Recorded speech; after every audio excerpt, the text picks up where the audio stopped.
Hello friends, इससे पहले के वीडियो में हमने हिसाबी पद्धति के लक्षण, सोपान और कुछ पारिभाषिक शब्द देखे। अब इस वीडियो में बाकी के पारिभाषिक शब्दों के विषय में चर्चा करेंगे। पहला पारिभाषिक शब्द है पूंजी, जो बहुत महत्वपूर्ण है। पूंजी बिना धंधा स्टार्ट हो सकता नहीं है। तो पूंजी अर्थात क्या?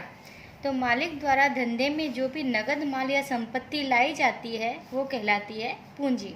मालिक धंधा स्टार्ट करने के लिए जो भी नगद माल या संपत्ति धंधे में लाता है वो कहलाती है पूंजी।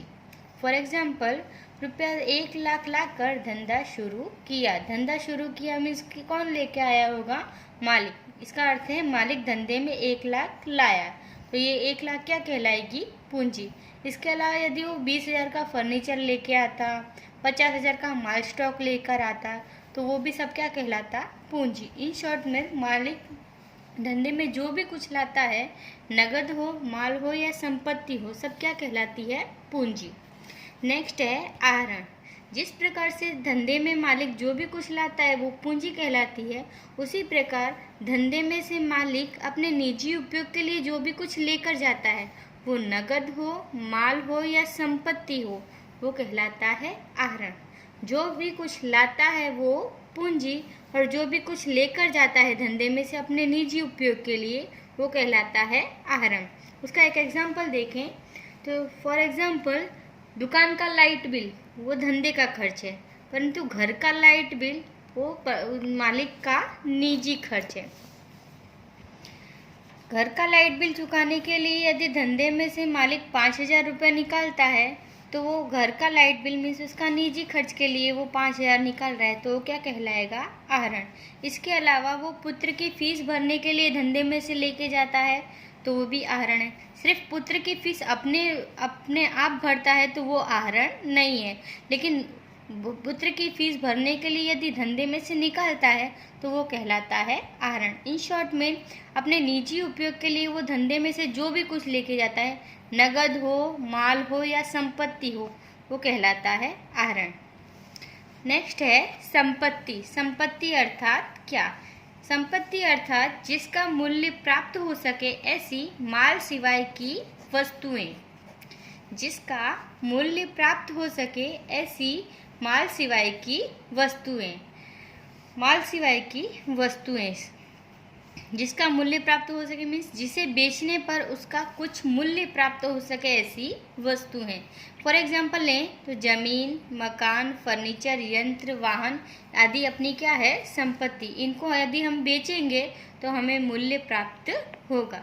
हमारे पास संपत्ति 3 प्रकार की संपत्तियां हमारे पास है।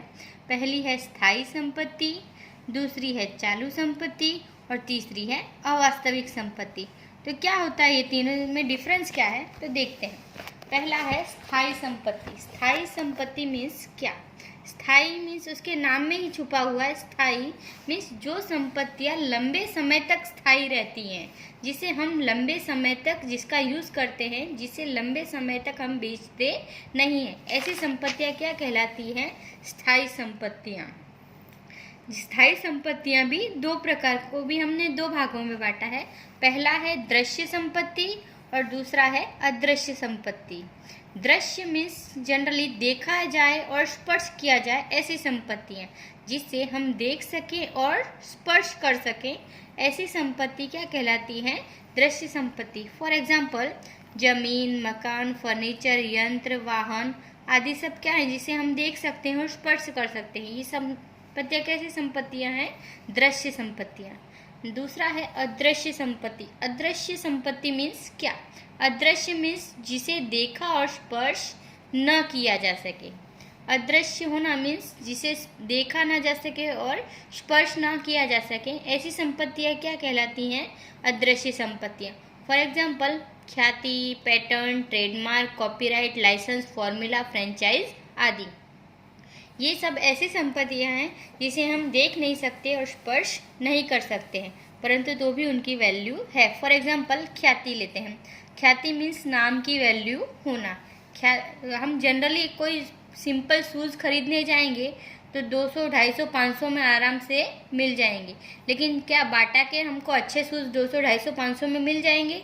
नहीं, तो वो 2000, 1000, 2000 में मिलेंगे। तो वो डिफरेंस क्यों है? उसके नाम की, बाटा का उस पर टैग लग गया है, इसके कारण इसकी वैल्यू बढ़ गई है। ऐसे ही देखा जाए तो ट्रेडमार्क मीन्स मार्क की वैल्यू होना।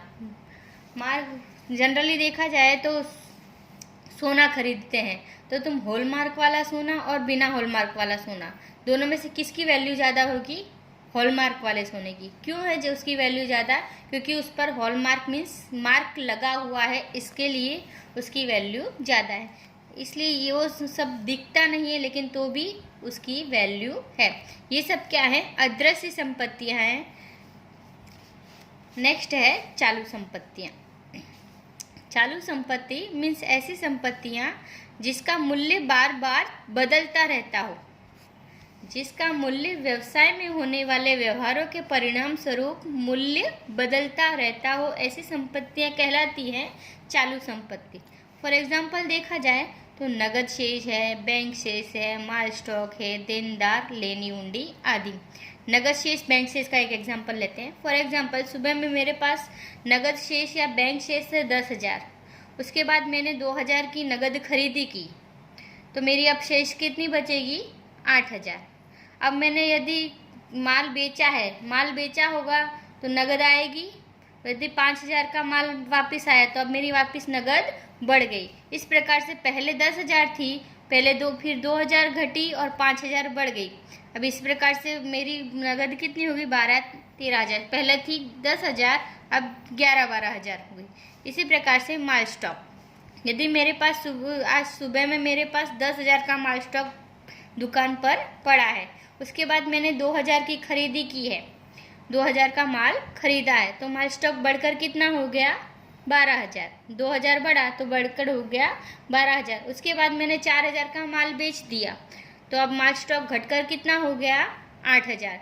सुबह में था 10,000, अब कितना हो गया? 8,000। इस प्रकार व्यवसाय में जो व्यवहार होते हैं उसके परिणाम स्वरूप इनका मूल्य चेंज होता रहता है, तो इसलिए ये चालू संपत्तियाँ कहलाती हैं। नेक्स्ट है तीसरी, अवास्तविक संपत्ति। अवास्तविक इसके नाम में ही छुपा हुआ है।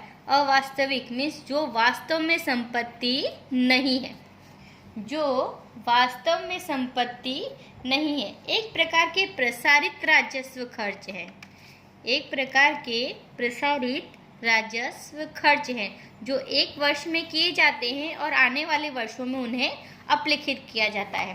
फॉर एग्जाम्पल लिया जाए तो प्राथमिक खर्च मीन्स धंधा स्टार्ट करने के लिए जो खर्च किया जाता है, फर्स्ट टाइम जो खर्च किया जाता है वो प्राथमिक खर्च। फॉर एग्जाम्पल 2 लाख का मैंने प्राथमिक धंधा स्टार्ट करने के लिए 2 लाख का खर्च किया। 2 लाख का खर्च यदि अगर मैं अब आने वाले वर्षों में मुझे प्राथमिक खर्च करने की आवश्यकता पड़ेगी नहीं। अब उसे यदि वो 2 लाख का जो खर्च है उसे मैं एक ही वर्ष में बता दूं तो मेरा प्रॉफिट दिखाई देगा नहीं, मेरा प्रॉफिट दिखेगा नहीं। परंतु इस जो 2 लाख का खर्च है उसे मैं आने वाले 10 वर्षों में अपलिखित कर दूं तो एक वर्ष का खर्च कितना माना जाएगा? 20,000। तो मेरा प्रॉफिट दिखाई देगा, बराबर। तो ये जो खर्च है वो कैसे खर्च है? प्राथमिक खर्च, शेयर या डिबेंचर प्रकाशित करने का खर्च जो एक वर्षों में किए जाते हैं और आने वाले वर्षों में करने की जरूरत नहीं पड़ती, इसलिए आने वाले वर्षों में उस रकम को अपलिखित किया जाता है। नेक्स्ट है दायित्व। दायित्व मीन्स क्या? धंधे के बाहर के व्यक्तियों को चुकाने योग्य रकम। धंधे के बाहर के व्यक्तियों को चुकाने योग्य रकम क्या कहलाती है? दायित्व। दायित्व 2 प्रकार का होता है, एक संबंध के आधार पर और दूसरा समय के आधार पर। संबंध के आधार पर 2 प्रकार हैं, आंतरिक दायित्व और दूसरा बाह्य दायित्व। आंतरिक दायित्व मीन्स धंधे के मालिक के प्रति दायित्व और बाह्य दायित्व मीन्स थर्ड पार्टी के प्रति दायित्व। नेक्स्ट है समय के अनुसार दायित्व। समय के अनुसार दायित्व के 2 प्रकार हैं, पहला है दीर्घकालीन दायित्व और दूसरा है चालू दायित्व। दीर्घकालीन मीन्स लॉन्ग टाइम का, चालू मीन्स चालू वर्ष का। Short time. दीर्घकालीन दायित्व अर्थात क्या देखा जाए तो जो दायित्व 1 से अधिक वर्ष अर्थात लंबे समय के लिए खड़ा होता है वो दायित्व कहलाता है दीर्घकालीन दायित्व। फॉर एग्जाम्पल लिया जाए तो HDFC से लोन ली, किसी भी बैंक से लोन ले तो एक बार नगद हमारे पास आ गई, लोन की रकम आ जाती। अब उसे नहीं चुकाएंगे तो चलेगा, उसे हफ्तों में वर्षों तक हमें चुकाना पड़ेगा। चुकाया नहीं है लेकिन चुकाना तो पड़ेगा, वो हमारा है दायित्व। चुकाया नहीं है लेकिन चुकाना तो पड़ेगा मीन्स अपना क्या है दायित्व। जो 1 से अधिक वर्ष के लिए हो ऐसा दायित्व कहलाता है दीर्घकालीन दायित्व। नेक्स्ट है चालू दायित्व। चालू दायित्व अर्थात क्या? चालू दायित्व अर्थात व्यवसाय में होने वाले व्यवहारों के परिणाम स्वरूप जो दायित्व हमेशा बदलता रहता है। व्यवसाय में जो व्यवहार होते हैं उसके परिणाम स्वरूप जो दायित्व बदलता रहता है, अथवा दूसरे शब्दों में कहें तो जो दायित्व 1 से कम वर्ष के लिए खड़ा होता है उसे कहते हैं दीर्घकालीन दायित्व। फॉर एग्जाम्पल लिया जाए तो लेनदार, देनी हुंडी, बैंक ओवरड्राफ्ट, चुकाने बाकी खर्च, अग्रिम प्राप्य आय, ये सब कैसे हैं दायित्व जो कम से कम 1 वर्ष के लिए खड़े होते हैं। लेनदार और देनी हुंडी खड़े होते हमेशा उधार माल की खरीदी से। उधार माल की खरीदी से खड़ा होना मीन्स खरीदी की है मीन्स माल आ गया लेकिन नगद गई नहीं है। तो सामने जो व्यक्तियों के खाते खड़े किए हैं वो क्या कहलाते हैं? जो व्यक्ति का खाता खड़ा किया है वो कहलाता है लेनदार। उसे चुकाया नहीं लेकिन चुकाना तो पड़ेगा, वो हमारा दायित्व। यदि वो रकम जल्दी चुका दे तो दायित्व पूरा हो जाएगा।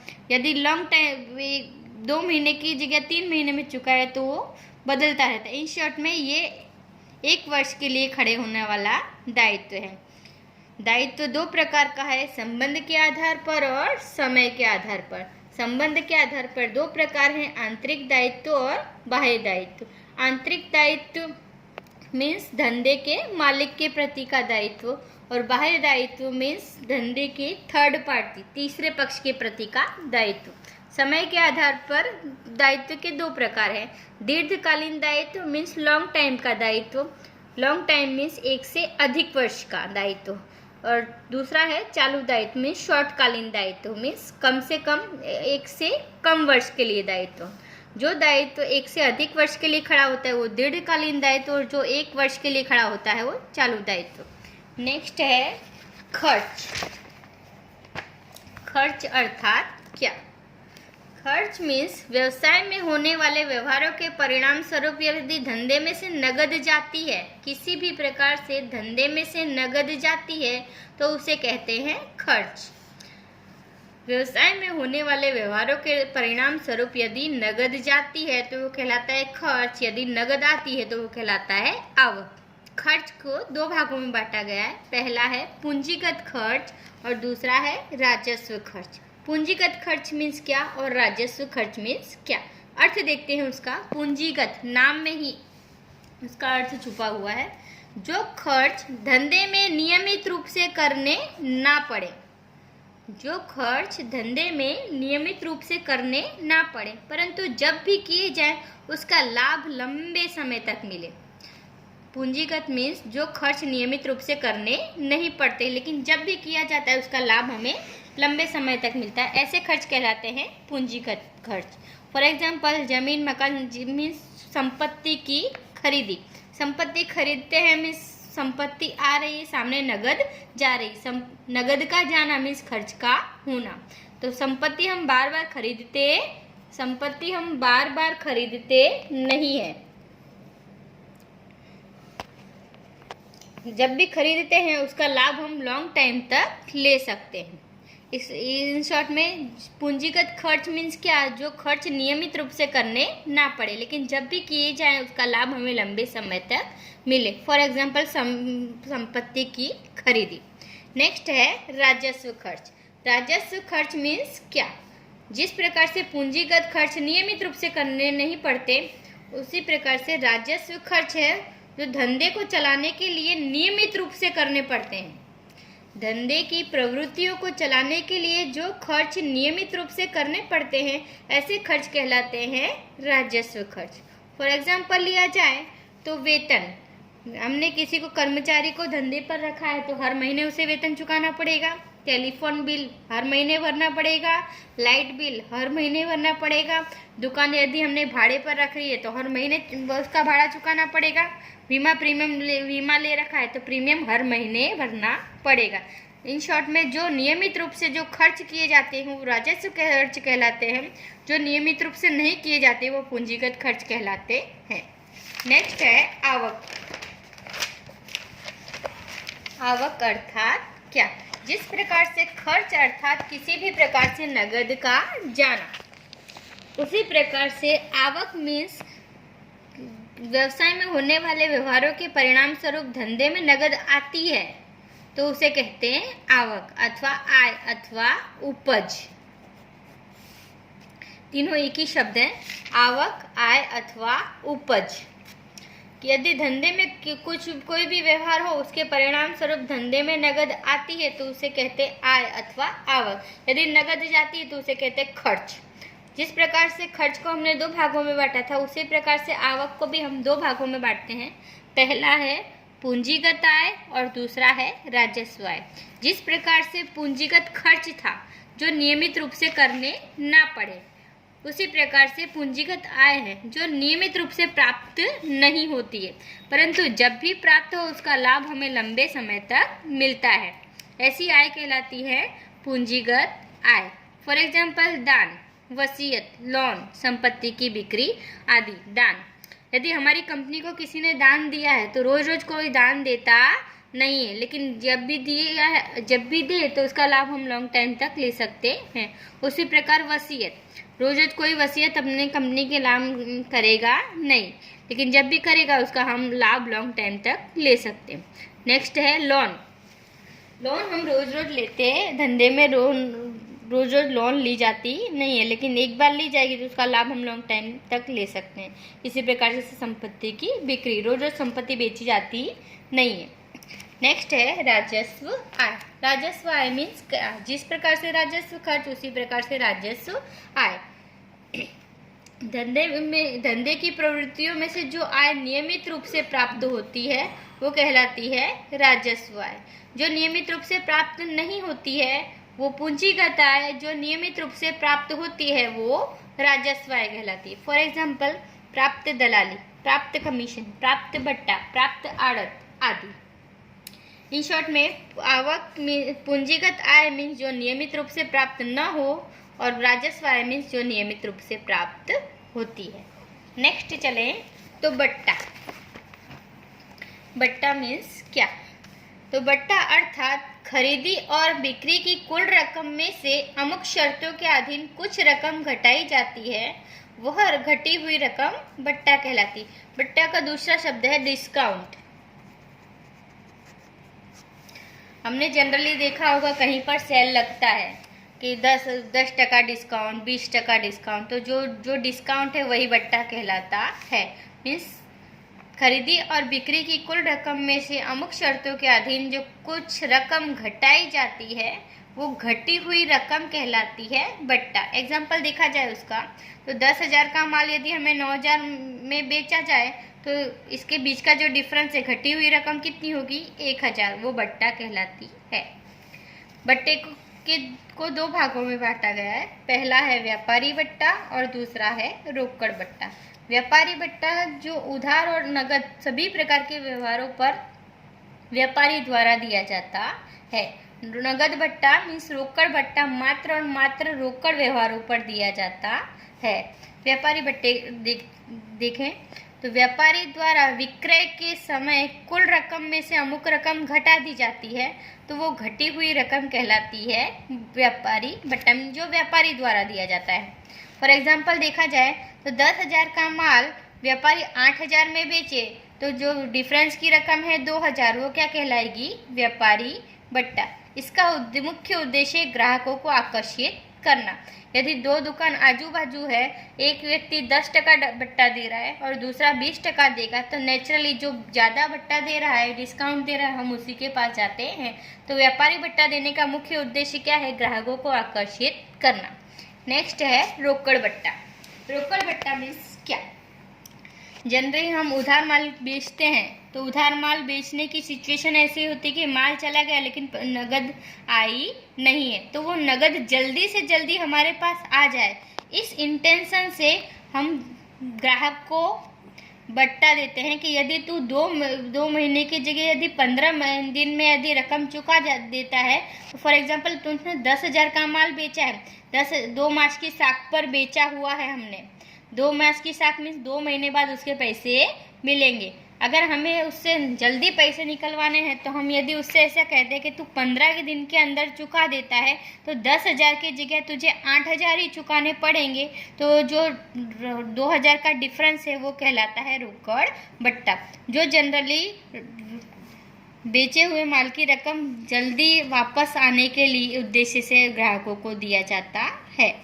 रोकड़ बट्टा मात्र और मात्र नगद व्यवहार पर गिना जाता है। ये एक प्रकार की शर्त है, यदि रकम जल्दी चुकाएगा तो मिलेगा, नहीं तो नहीं मिलेगा। नेक्स्ट है रोकड़ बट्टे।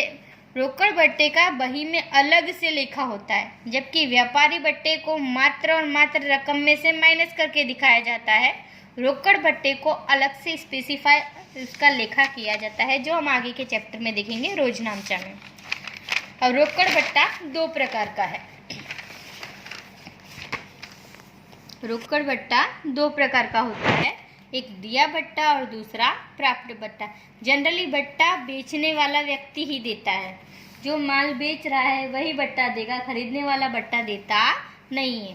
तो जो माल बेचता है उसके लिए दिया बट्टा कहलाता है, जो माल खरीदता है उसके लिए प्राप्त बट्टा कहलाता है। नेक्स्ट है डूबत ऋण। डूबत ऋण मीन्स क्या? डूबत ऋण मीन्स क्या? उधार बिक्री की रकम में से देनदारों के पास से जो रकम नहीं मिलने वाली, अर्थात जो रकम डूब गई है, वो डूबत ऋण कहलाती है। उधार बिक्री की सिचुएशन कैसी है? माल चला गया है, नगद आई नहीं है, तो हम सामने एक व्यक्ति का खाता खड़ा करते हैं जो है देनदार। सामने एक व्यक्ति का खाता खड़ा करते हैं जो है देनदार। अब देनदार 2 महीने के बाद पैसे चुकाने की जगह अगर हाथ ऊंचे कर दे कि मेरे पास पैसे नहीं है, तो वो रकम डूब गई है, तो जो कहलाती है डूबत ऋण। इन शॉर्ट में देनदारों के पास से जो रकम नहीं मिलने वाली है, अर्थात डूब गई है, वो कहलाती है डूबत ऋण। नेक्स्ट है घिसाई। घिसाई हमेशा स्थायी संपत्तियों पर गिनी जाती है। स्थायी संपत्ति के उपयोग के कारण उसमें होने वाली कमी, अर्थात घिसाई। जो स्थायी संपत्ति में अपने मोबाइल, वाहन, यंत्र, जमीन, मकान आदि। इसका एक एग्जांपल लेते हैं कि 20,000 का मैंने एक मोबाइल खरीदा है, 2 महीने यदि मैं उसका यूज़ करूं तो क्या वो 20,000, फिर उसके बाद मैं उसे बेचना चाहूँ तो 20,000 मिल जाएंगे? नहीं मिलेंगे, 18,000 मिलेंगे। तो 20,000 और 18,000 के बीच का जो डिफरेंस है 2,000, वो कहलाता है घिसाई। ये डिफरेंस क्यों आया? क्योंकि हमने 2 महीने उसका यूज़ किया है। तो घिसाई अर्थात क्या? संपत्ति के उपयोग के कारण उसकी कीमत में होने वाली कमी। संपत्ति के उपयोग के कारण उसकी कीमत में होने वाली कमी, अर्थात घिसाई। नेक्स्ट है साहूकार। जो व्यक्ति अपनी वित्तीय जिम्मेदारियों को व्यवस्थित रूप से, नियमित रूप से अदा करता है, वो कहलाता है साहूकार। जो व्यक्ति अपनी वित्तीय जिम्मेदारियों को नियमित रूप से अदा करता है, वो कहलाता है साहूकार। दूसरे शब्दों में कहा जाए तो जिसकी संपत्तियां अधिक हों और दायित्व कम हो, तो वो कहलाता है साहूकार। नेक्स्ट है दिवालिया। साहूकार से विपरीत, जो नियमित रूप से अपनी जिम्मेदारियां अदा करता है वो साहूकार कहलाता है। जो नियमित रूप से अपनी वित्तीय जिम्मेदारियां अदा नहीं करता है वो दिवालिया कहलाता है। दूसरे शब्दों में कहा जाए तो जिसकी संपत्तियों की अपेक्षा उसके दायित्व अधिक हों, जिसकी संपत्तियां अधिक हो वो साहूकार कहलाता है, जिसके दायित्व अधिक हो वो दिवालिया कहलाता है। दिवालिया अदालत द्वारा घोषित किया जाता है। हम अपने आप किसी को दिवालिया घोषित कर सकते नहीं हैं। एक और है लाभ, एक पारिभाषिक शब्द है लाभ और एक है हानि। यदि धंधे की आवक उसके खर्च की अपेक्षा अधिक हो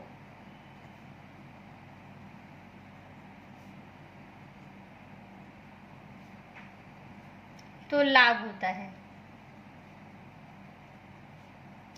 यदि धंधे की आवक उसकी खर्च की अपेक्षा अधिक हो तो लाभ होता है। उससे विपरीत, यदि धंधे की आवकें उसके खर्च की अपेक्षा कम हो तो नुकसान अथवा हानि होता है।